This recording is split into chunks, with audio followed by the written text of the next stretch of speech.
Cameroon, Bandung, Africa, Bandung, to the world, Bandung.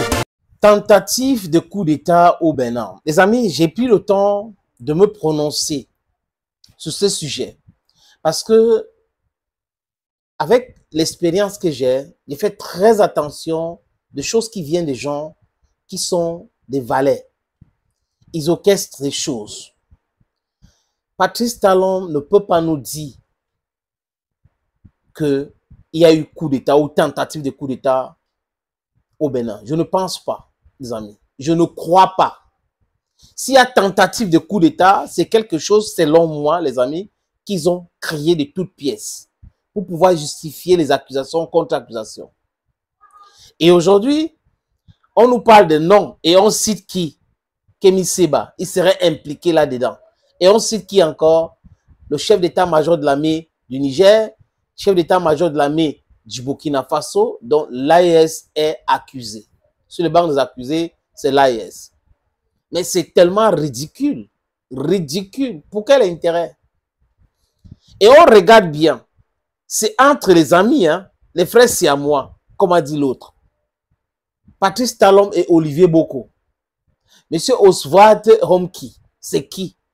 Allez poser cette question-là à monsieur Patrice Talon pour qu'il puisse nous expliquer. On n'est pas dupe.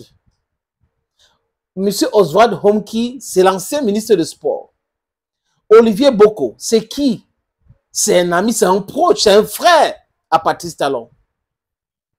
Maintenant, Olivier Boko part en France.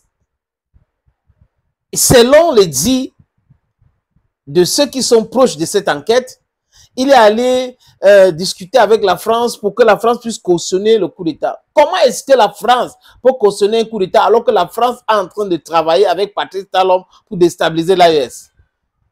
Le Niger, à travers son président Abdourahmane Tiani, a dit à Youssoufou Souglo et Patrice Monsieur Boniyayi, Thomas Boniyayi, clairement que le Bénin de Patrice Talon est en train de faire former les mercenaires pour pouvoir déstabiliser le Niger. Et on a vu avec les groupes, les militants, les bandits, que ces bandits-là quittent du Bénin pour aller au Niger, tout au long du pipeline et autres.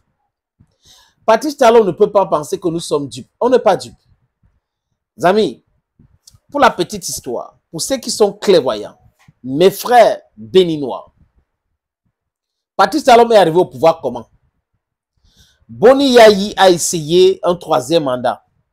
Patrice Talon a contesté et il a été pourchassé. Il a fui pour aller en France. Et c'est de la France qu'il y a eu des négociations pour qu'il rentre au pays. Il a été candidat, il gagne les élections. Il avait dit qu'il voulait faire un mandat. Regardez celui qui voulait faire un mandat. Il a en train de faire combien de mandats maintenant?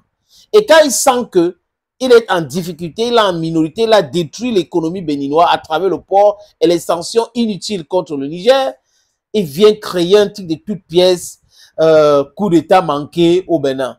Oui, on a attrapé le renseignement, est tombé sur le message sur Signal, le réseau social, le réseau social Signal, des conversations entre Kémy Séba, le chef d'état-major de l'armée. Il était en train de du gros n'importe quoi, les amis. C'est trop facile. Si c'est vrai, ça veut dire que M. Olivier Boko a été piégé par la France. Piégé par la France, parce que la France travaille en étroite collaboration avec Patrice Talon, qui est le roi de coton, c'est un homme d'affaires, et il voit ses affaires en difficulté aujourd'hui, avec cette crise avec le Niger. Voyez un peu les amis. Donc, je ne peux jamais croire à ce qui se passe là.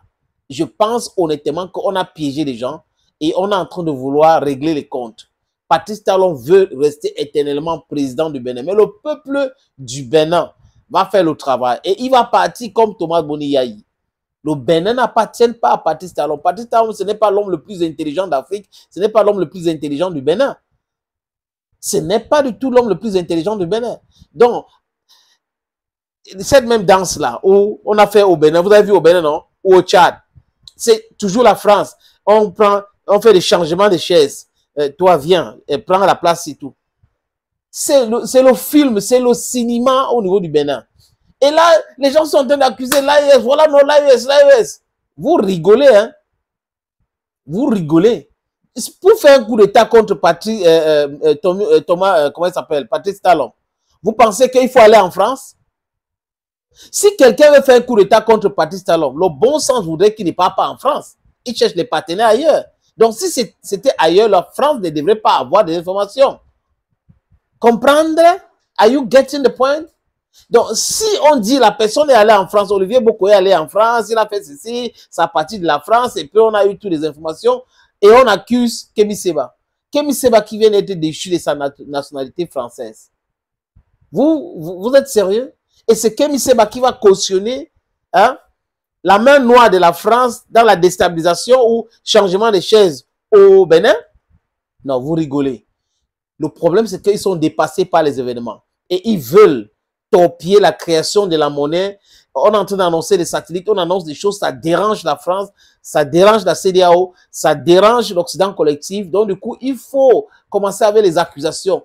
Parce qu'on les a accusés d'être derrière les attaques terroristes à Bamako, d'être derrière les attaques terroristes à Tinouenteze, d'être derrière cette tentative de coup d'État au Burkina Faso. Donc, du coup, il faut qu'ils commencent à faire des contre-accusations. On a fait ceci. Il y a tel groupe qui est en train de préparer cela. Et on prépare cela. C'est du gros n'importe quoi, les amis. Ne tombez pas dans cette piège-là.